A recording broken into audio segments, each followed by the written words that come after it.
सुखी। हम दुखी हैं उस पर कोई ध्यान नहीं है, लेकिन हम क्यों दुखी हैं? क्योंकि हमारे कुछ ना कुछ कर्म होंगे तभी तो दुखी हैं। तो बोले महाराज आजकल के जीवन में एक ही बात ज्यादातर सभी के जीवन में है, ये तो अधिकतर सभी के जीवन में होगी लगभग, कि दूसरों को देख करके ईर्ष्या करना। तो बोले महाराज जिसके अंदर से ईर्ष्या का भाव खत्म हो जाता है वही परम धर्मी व्यक्ति है। बोले महाराज एक बार की बात है, एक सेठ जी थे, ध्यान से सुनना, हम आपसे सवाल कर सकते हैं। बोले महाराज एक सेठ जी थे, सेठ जी ने भगवान शिव की आराधना करते थे। एक दिन भगवान शिव प्रसन्न हो गए और भगवान शिव ने क्या किया? बोले मांगो, क्या मांगना है? भगवान प्रसन्न होकर के एक घंटा दे गए उसे, घंटी बजाने के लिए। बोले सेठ जी तुम इसे बजाओगे और तुम इससे जो मांगोगे वो प्राप्त हो जाएगा। तुम जो मांगोगे वो प्राप्त हो जाएगा, लेकिन इसमें एक समस्या है। बोले क्या समस्या है? ध्यान से सुनना। बोले इसे बजाओगे तो मैं प्राप्त तो हो जाएगा, लेकिन पड़ोसी को जो मांगोगे तुम एक चीज तो पड़ोसी को डबल मिल जाएगी। अब तो बड़ी समस्या। सेठ जी ने सोची कि ये तो बड़ी बुरी विडंबना है। आकर के घर में आकर के बांध के रख दिया। धर्मपत्नी से बोले कि इसकी ऐसी ऐसी विशेषता है, वैसे बजाना मत कभी, नहीं पड़ोसियों के यहाँ डबल चीज हो जाएगी। अब महाराज कुछ दिनों के लिए सेठ जी, व्यापार लंबा था, व्यापार के लिए बाहर चले गए कहीं लंबे। महाराज लंबे चले गए तो क्या हुआ?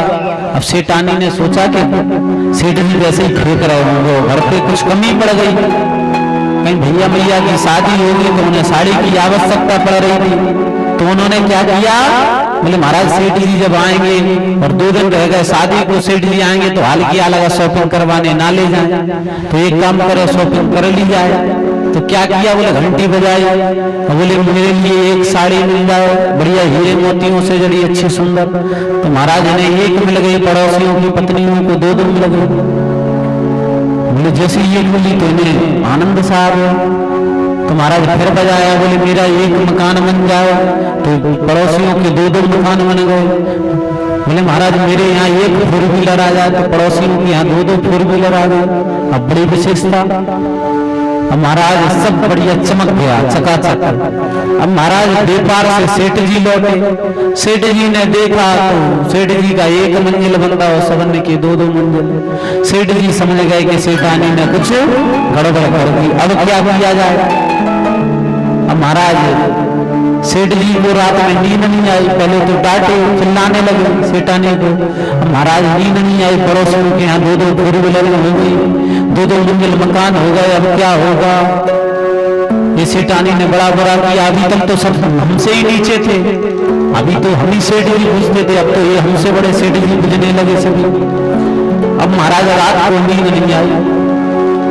सवेरे उठ के विचार किया, रात में ये सोच लिया, बोले क्या करना है। सुबह उठे, बढ़िया नहाया धोया और बढ़िया घंटी को बजाया। सेठ जी कहते हैं ये भगवान शिव का अगर वरदान सत्य है तो हे घंटी एक काम कर कि मेरी एक आंख है ना भाई, एक आंख फूट जाए। तो महाराज सेठ जी की 1 फूट गई, पड़ोसियों की 2 ही फूट गई। अब बोले क्या किया? अब बोले एक काम और किया। बोले महाराज अगर आप में सत्यता है तो एक और काम करो। बोले मेरे घर के दरवाजे पे बहुत बड़ा गड्ढा हो जाए, पड़ोसियों के घर के दरवाजे 2 घंटा हो गए, क्योंकि महाराज मेरी एक शादी है तो मैं उससे निकल जाऊंगा, लेकिन इनकी तो 2 ही फूटी। तो महाराज ने की वो गुंडा है नमो नमा हो जाएगी। तो बोले महाराज अब हम लोगों की सोच कैसी है? ऐसी है। बोले कैसी है? इस प्रकार की कि महाराज हम दुखी हैं उससे कोई टेंशन नहीं, लेकिन पड़ोसी क्यों सुखी है इसकी बड़ी समस्या है। तो बोले महाराज हमें ये टूटेगी, हम तो इधर उधर से नाक करके कूद करके चले जाएंगे, लेकिन पड़ोसियों की तो दोनों फूट नहीं ना, तो गिर जाएंगे तो संपत्तिवान हम ही बचेंगे। तो बोले महाराज ये सब हम लोगों की व्यवस्था है, और जिस दिन आपके जीवन में ये चीज उतर आए, आपके जीवन में आ जाए ये चीज कि आप दूसरों को देख करके ना जलने लगो, तो समझ लेना कि आपके अंदर परम धर्म विद्वान हो गया। और जब तक ये चीजें तुम्हारे अंदर चल रही हैं, ध्यान रखना। अब हम ये नहीं बोल रहे कि कौन के अंदर चलती है, लेकिन किसी के अंदर भी चलती हो, वैसे सभी के अंदर चलती है, लेकिन